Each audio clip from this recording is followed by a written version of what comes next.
Hi folks, Canadian Prepper here, back again with a daily dose of doom and gloom. Holy SHTF.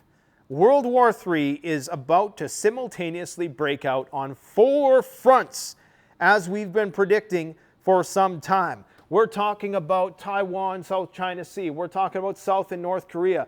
We're talking about the Iranian-Israeli Middle Eastern conflagration, as well as Eastern Europe, all flaring up at the exact same time, thanks to this one graph right here. Thank you, Lynette Zhang, for bringing this to my attention once again. I hope to have her on the channel soon.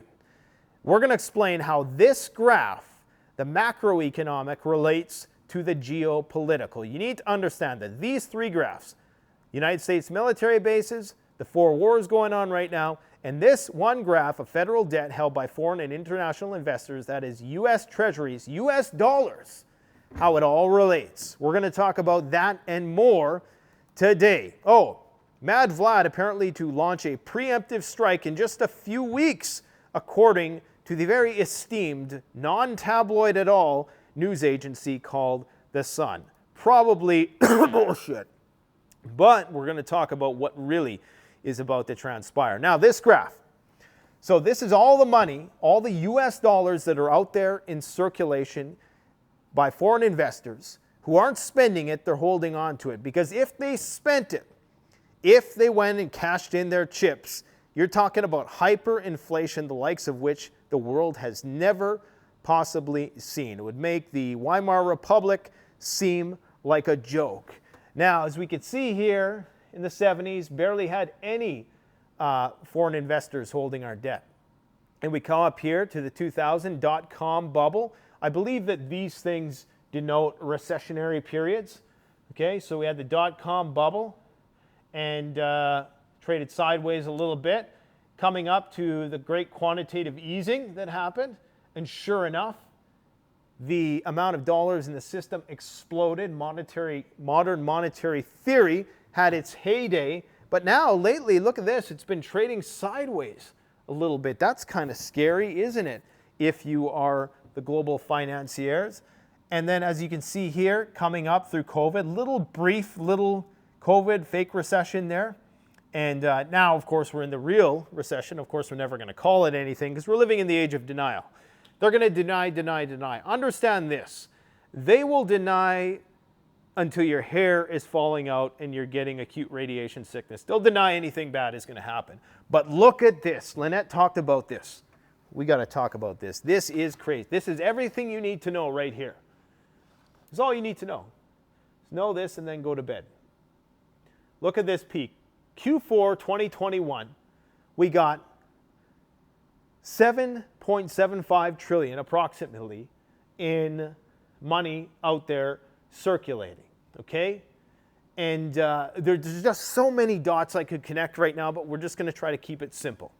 Now, you can see that people are starting to divest in a rapid rate, in a way which is not really seen before in history. There has been some definite downturns, like here in '99, in 1 year, almost 25% of the foreign treasuries were returned. But right now, the concern, because of everything that's going on in the world, is that let's think about SPAC stock. Okay, imagine that the U.S. dollar is a SPAC stock, like a meme stock. Okay, if you get out at the top, your money is going to be worth the most. If you can turn this into some hard asset while it's at the top, you're going to be able to buy the most. If you wait until it drops, then guess what? It's not going to be able to buy as much. You can buy as much gold as you possibly can when it's at the top. As soon as countries start cashing in their chips, the money becomes more and more devalued. And that is not going to allow you to buy as much precious metals, hard assets, whatever the case might be. So we run the risk of this reaching a critical mass of sell-off where people just start divesting from the dollar. The question is, why would they divest from the dollar? Well, there's a good reason for that, guys. The reason why they're going to divest from the US dollar is because US military supremacy is waning around the world. That's what the Ukraine war is all about. That's what the war with China is all about. That's what the Middle Eastern conflict is all about, especially with the petrodollar being at stake.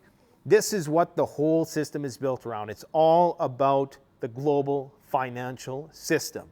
Understand that. This is why a paltry, relative to what they stand to lose, a paltry $100 billion thrown into this conflict, hell, $10 trillion thrown into this conflict, pales in comparison to the economic catastrophe that would result, well, for the Americans anyways, maybe not for the rest of the world, from the US dollar collapsing. If the US dollar collapses, you don't just stand to lose $1 trillion wasted on a pointless conflict. You stand to lose everything. And the global financiers know this. This is why they're all trying to keep the whole thing afloat. And everybody is playing their part. Everybody has their hand in the cookie jar. Okay? You have China, who's holding a lot of US debt. And they have a vested interest in keeping the system stable. They have a vested interest, at least in the short term, of making sure that the US dollar stability remains so that this doesn't evaporate into thin air. Same thing with the Chinese. All the other NATO countries, everybody owns a little piece of the global American reserve currency pie. But China has been buying gold. Many countries and central banks have started to divest, started selling these treasury bonds. And why could that be? Well, could it be because the US military supremacy is waning? Russia used to be just a gas station with nukes. That used to be the joke, right? They didn't have the technological or the mercantile economy in order to rival the West in many other respects. But they've demonstrated in this conventional war, and this is where it gets scary, because if you think about it, if the US can't get 31 Abrams tanks to Ukraine tomorrow, when they've produced like 8,000 of these things, if we can't get 31, a paltry 31 on $1 trillion a year budget, you're telling me they can't get 31 tanks to Ukraine? Do you realize how much trouble we would actually be in if that were true? Let's hope that there's another reason why they can't do it, because what that would mean is that Russia is about to steamroll through Eastern Europe if they so choose. We have a reading from one Dmitry Medvedev that we're going to talk about just a little bit. This is bedtime stories with the four horsemen of the apocalypse. But I got a lot of clips and stuff to share with you guys today. But guys, this is it. It all stems from the collapse of the US dollar and them trying to avoid that from happening. So, like I say, it's not as simple as US economic hegemony bad, other countries good. No, because everybody has their hand in the cookie jar, okay? They do, in the long run, want to divest. They do want to do this dollar system collapse thing with, BRICS, whatever, with the Brazil, South Africa, who else is it? China, obviously, India, Russia. Those countries want to get off the US dollars because they're worried. Because every country who Russia touches, okay, gets sanctions put on them or gets associated with that. So countries are saying, look, at any time, the US can either seize our assets or put sanctions on us. And we're seeing that play out in Russia. So how much confidence can we have in this system? There was a time, I guess, when in theory, the US tried to police the global seaways, waterways, to facilitate this globalized world. That is breaking down. The decoupling and deglobalization, these two words don't do the harsh reality of it justice, because we very well could easily slide into nuclear war. In the very least, it is going to be an economic disaster of apocalyptic proportions, because what's going on in Israel and Iran, that in itself can cause oil prices to go to 300 per barrel. What's happening in Ukraine obviously has nuclear ramifications. And I mean, I could do a deep dive, hemming and hawing analysis of all of these things. The fact of the matter is, I don't know exactly what is going on, but we're trying to figure it out. But I think that is the gist of it, okay? It's a fight for global financial supremacy. We have a 4-star general. Understand, this is not just some dude saying this, okay? Some political pundit. This is a 4-star general saying that by 2025, China and the United States are going to go to war. By 2025. I mean, that's just right around the corner. I mean, that's, you know, and he's actually saying that his commanders need to push their units to achieve maximum operational battle readiness this year. Just because things are inevitable doesn't mean they're imminent. But the collapse of the US dollar is inevitable. Why? Because nobody trusts us anymore. And I say us because the Canadians are in there like a dirty shirt. We are tethered to the US empire. Look, we're even sending 4 combat-ready tanks. Our 4 bestest tanks, 4 of our 8 tanks, we're sending to the front, okay? This just here, this is major foreign holders of United States Treasury securities as of November 2022. So, of course, this has declined, and it's on the decline, and that's the scary thing, because what happens when everybody tries to get out the door at the same time? That's when you start to see true hyperinflation on top of energy prices that are going to explode, okay, and just a variety of cultural nuttiness is abound and domestic issues. I mean, in 2024, man, I can't imagine the riots and the crazy people we are going to see in the streets. So, sad to say, none of your preparedness efforts will be in vain. Okay, so in the Koreas.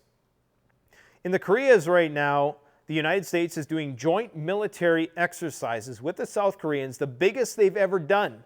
And they're considering actually not only giving the South Koreans nuclear weapons or training them how to use them, they're already training them on the equipment to use to deploy these nuclear weapons. But I think I've even heard it said that, I don't have the article right in front of me here, but something to the effect of the United States would be willing to use nuclear weapons against North Korea. Now understand that North Korea is the back door to China, the literal back door. They're kind of like a buffer zone. Okay, I think that's why China kind of puts up with them, is they act as like the gatekeepers to China. Okay, they protect, they keep the West at bay. And if they nuke North Korea, then it's on with China. And understand this, if we can't get 31 tanks to Ukraine, do you think we can fight a war on 4 fronts? No. What happens if all these countries who are solidifying their alliances, right now, North Korea is working with the Russians, they're sending Russians ammo, they're going to deny it. Like I said, our governments are going to deny things until our hair is falling out over the toilet, puking our guts out from acute radiation sickness. You can't believe anything any of these governments say on either side, including our own. This is wartime. This is World War III.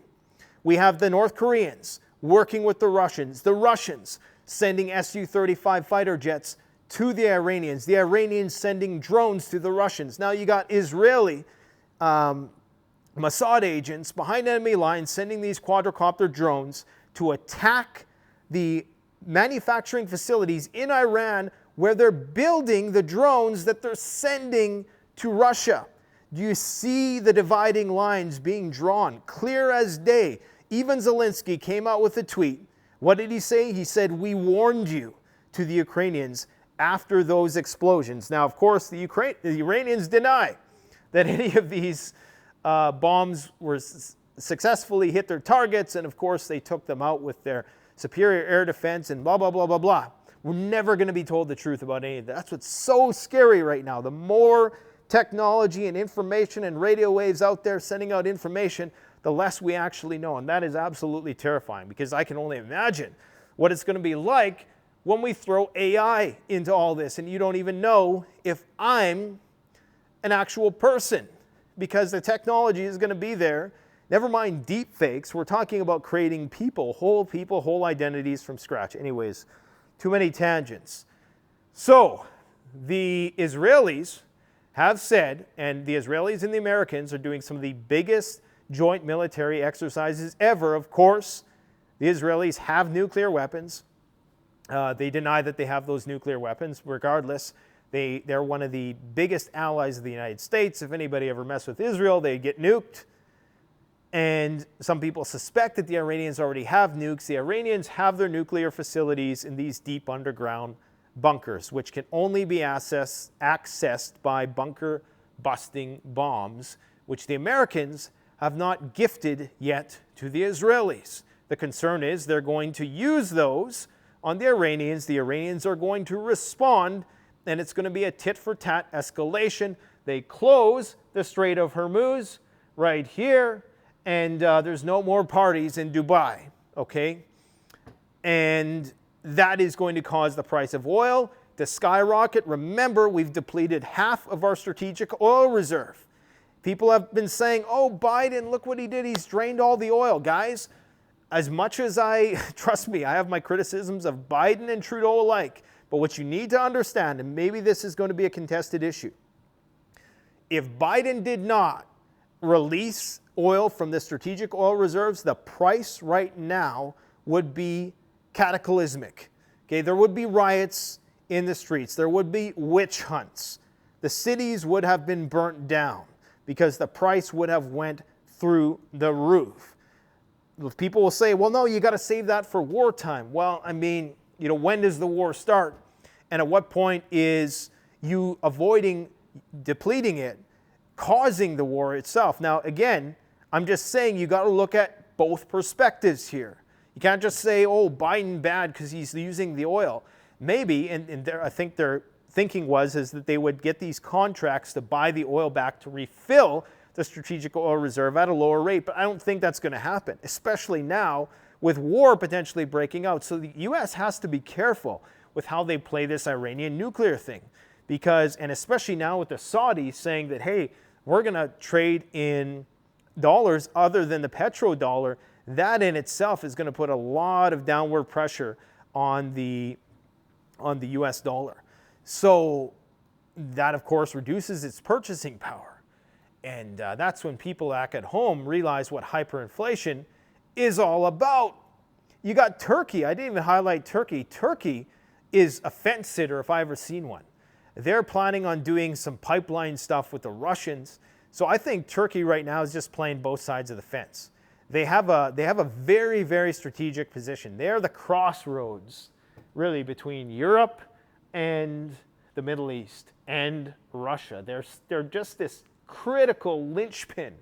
And wherever they decide to go, if Turkey and the Russians decided to join up today, look out. It's over for Europe in a conventional sense. Europe would be steamrolled. Entirely. If we can't get 31 Abrams tanks there tomorrow, how the hell are you going to fight the Russians who have tens of thousands of armored vehicles and tanks ready to go, not counting the world's most advanced nuclear weapons?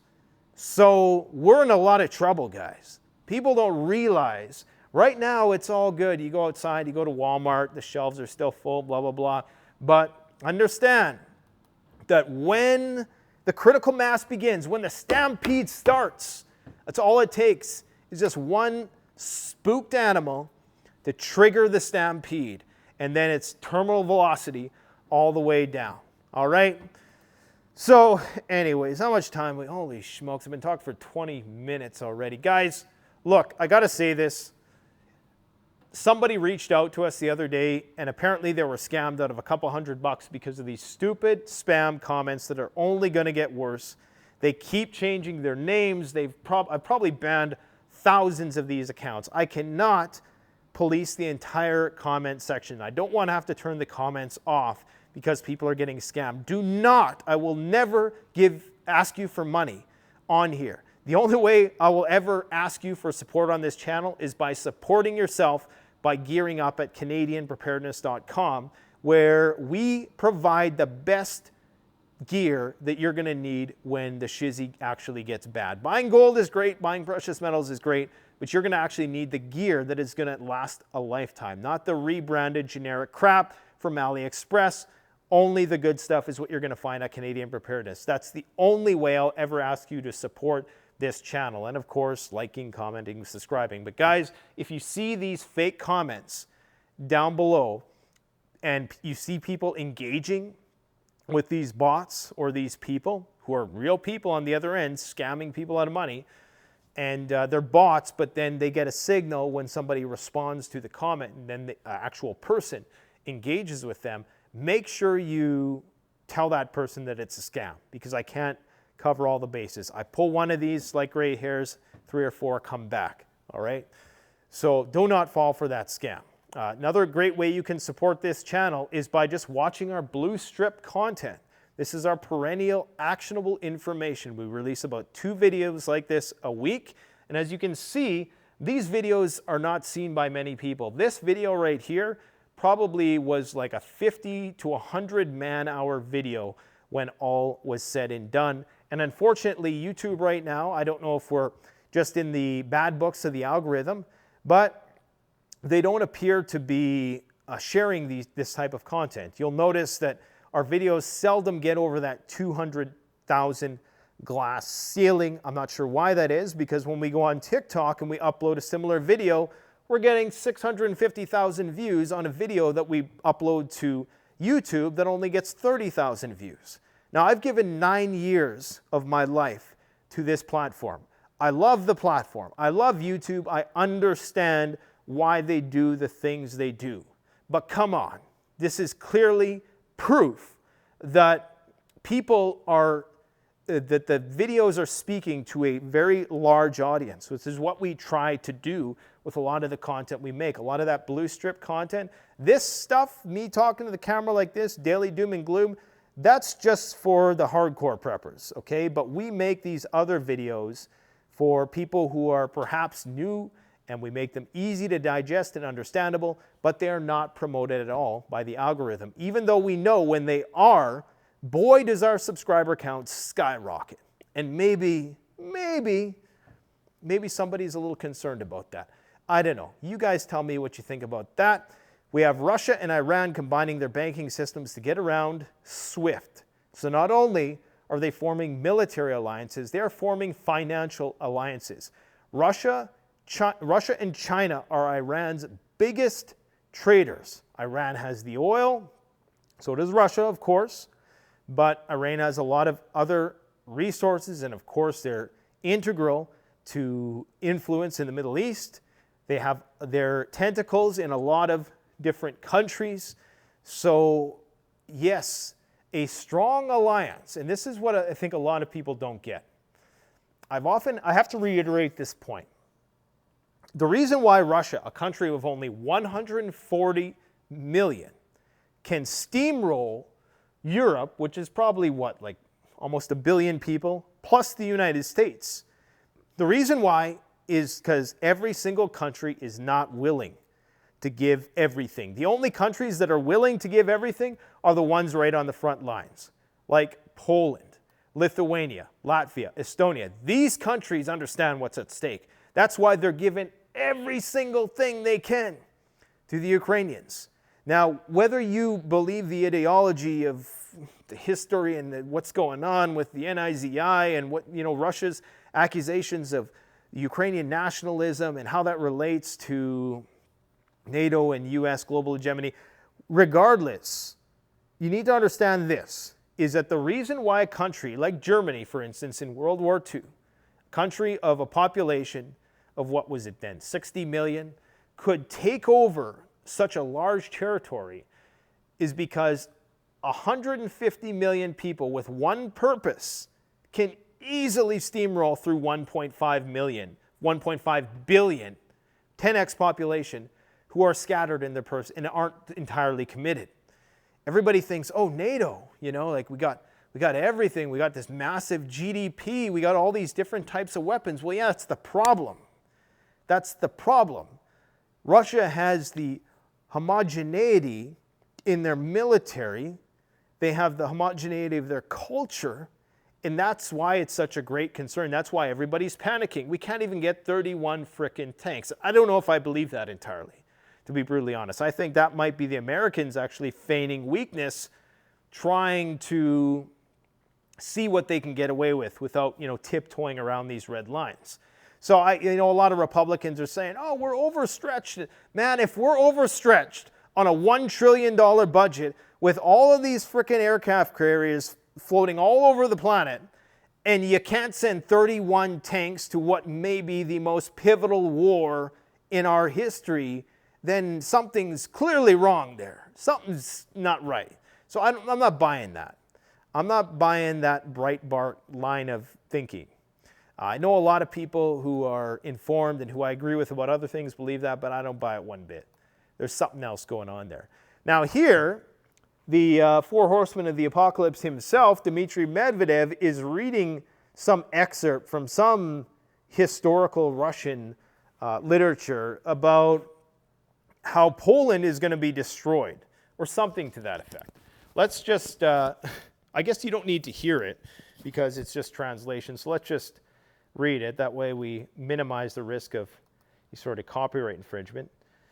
Powers and establishments that were alien to the great beginnings it represented, why, for example, Poland had to die. We are talking, of course, not about the original Polish nationality, but about the false civilization and false nationality. So, I think he's making reference to the fact that historically, Russians, Ukrainians, Poles, and the whole Soviet Empire thing was at one point more unified, and calling back to that. And so this is why the Russia bros got to be careful, because there may well be some ideological motive here, as much as they say it's not, and it's just them trying to defend their national security interests. There may be a bigger agenda here on the Russian end of things that we don't know about. We need to keep an open mind about this situation. That doesn't mean we hem and haw. It means we pay attention to everything, because the reason why I'm a prepper in the first place is because I realized long ago that what we're seeing right now is inevitable. And it doesn't really matter what we bicker about what's going to happen and whose predictions are right and whose are wrong. It's inevitable. That doesn't mean it's imminent. What it does mean is that I need to be prepared to take care of myself when the shizzy hits the fizzy. And that's exactly what I'm going to do. Now, there is another clip that I would like to play you here. This is former NATO Secretary General. Okay, he's admitting NATO's involvement in the conflict. As if that in itself is such a useless discourse. To ask whether or not NATO is involved in the conflict is just asinine at this point. It's stupid, but let's dignify it.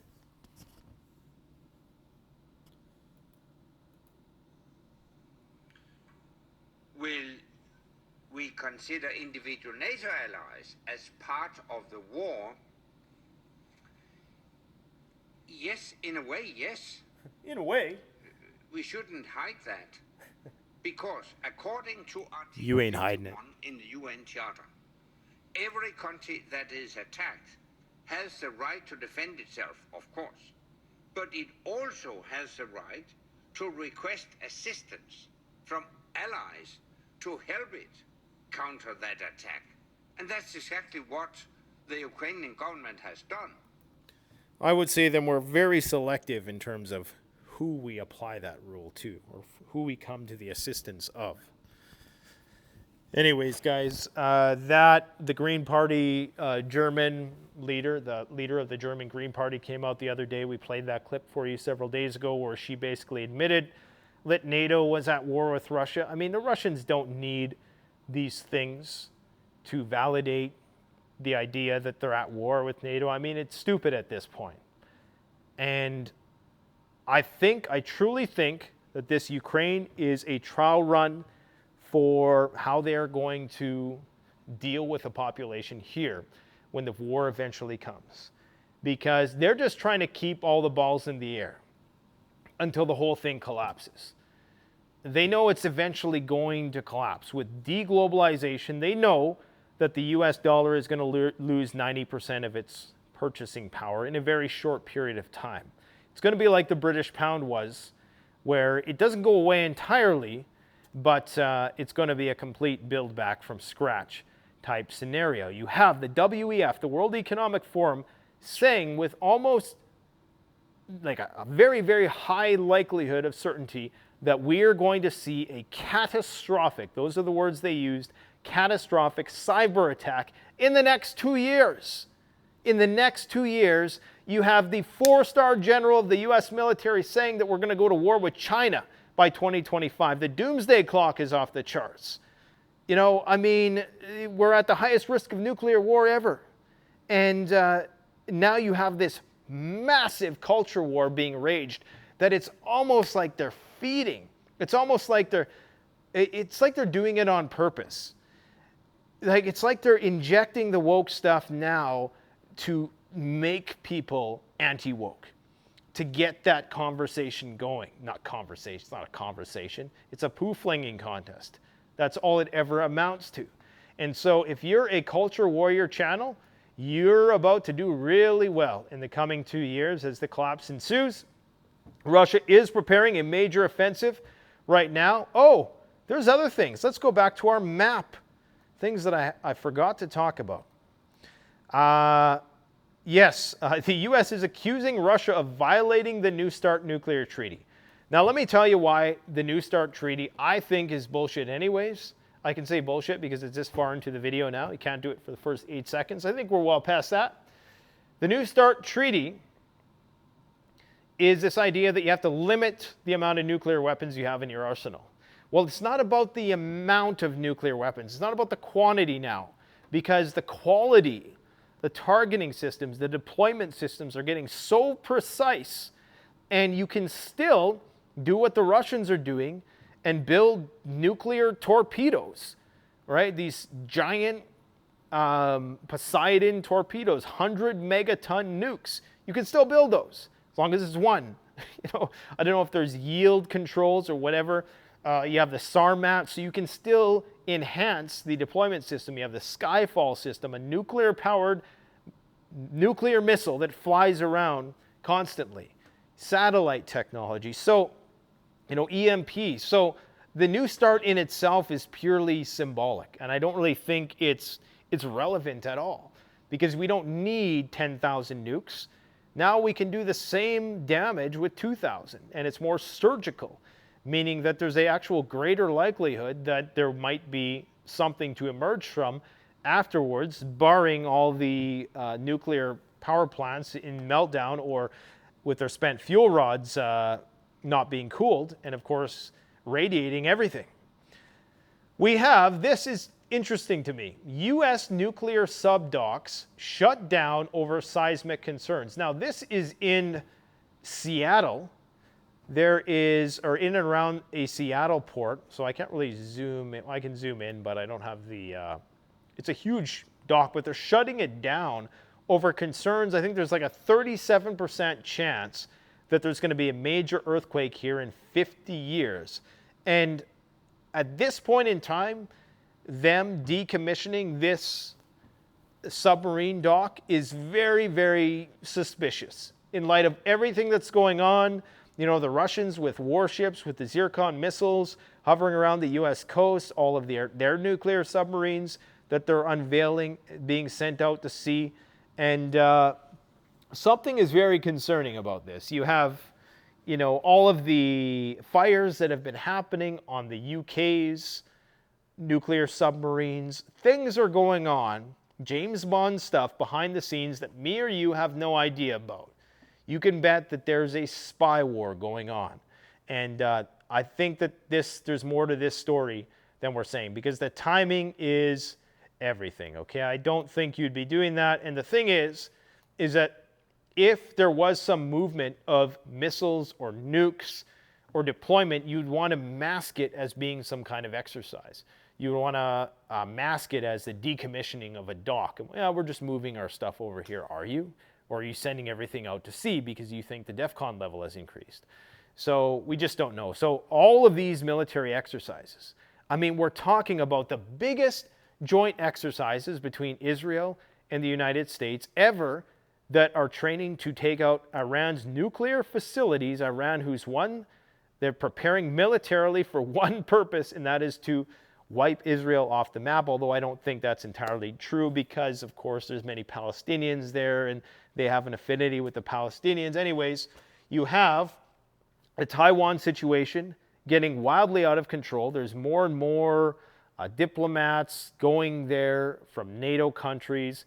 That is rubbing China the wrong way. This four-star general who said that they're going to war with China in 2025, that really rubbed China the wrong way. Now, I mean, you tell me that they're not on edge.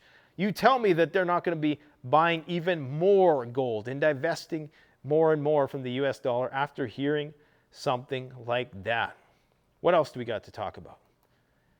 Taiwan warnings show US military is preparing for war. Chinese analysts say Taiwan warnings show US military, yeah. I mean, that would make sense. That'd be perfectly in line with the 2025 thing. But remember, we're going to say it was the Chinese that started it. Just remember, because we're the good guys, right? Understand that history is written by the winners. Okay, now this is Climate Reanalyzer. Right now, most of the developed world in the Northern Hemisphere is seeing record high temperatures. Europe has yet to see winter. Maybe that's why Survival Lily recently, I'm not sure if you told everybody, but I'm not going to spill the beans because I'm not sure if she's made it public yet. I think she did. Yeah, she did on Instagram. She's going to be on Naked and Afraid on the show. And I was going to make a joke about how it doesn't matter if you're naked and afraid in Europe right now because there hasn't been winter, thanks to broken down jet stream. China is roasting. And right now, the North American hemisphere is starting to see some below normal temperatures, which is something that we actually haven't seen a lot of this year, especially on the East Coast. Now, they're concerned in Texas that this is going to put stress on the grid, so we may see a replay of what we've seen back in, 2021, I believe.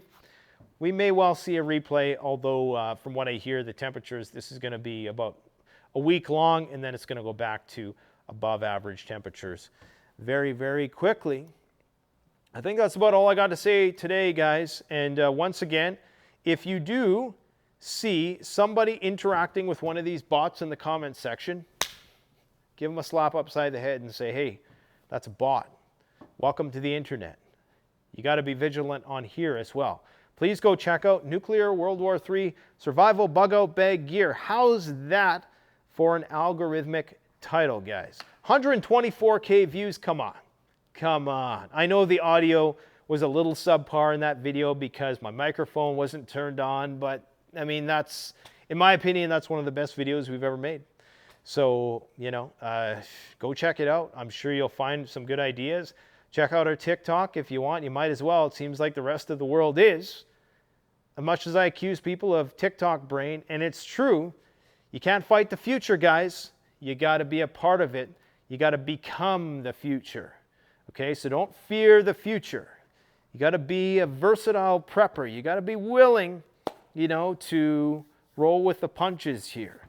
Always keep one foot in the door of the system. You don't want to be that guy who can't work the robot in 20 years. Like, you know, how your grandma's right now, she's trying to enter her email into the remote control and it takes you like a half an hour. Don't want to be that person. Don't be a technophobe, okay? Because there's going to be this Mad Max aspect of SHTF where you got to have the guns, the gear, the food, the water, the medical supplies, all that stuff. But there's going to be a dystopian component where you need to know your way around the internet. Let me know what you think in the comment section below. I'm going to post a link to that video in the description and in the pinned comment. Thanks for watching, guys. Take care. Canadian Prepper out.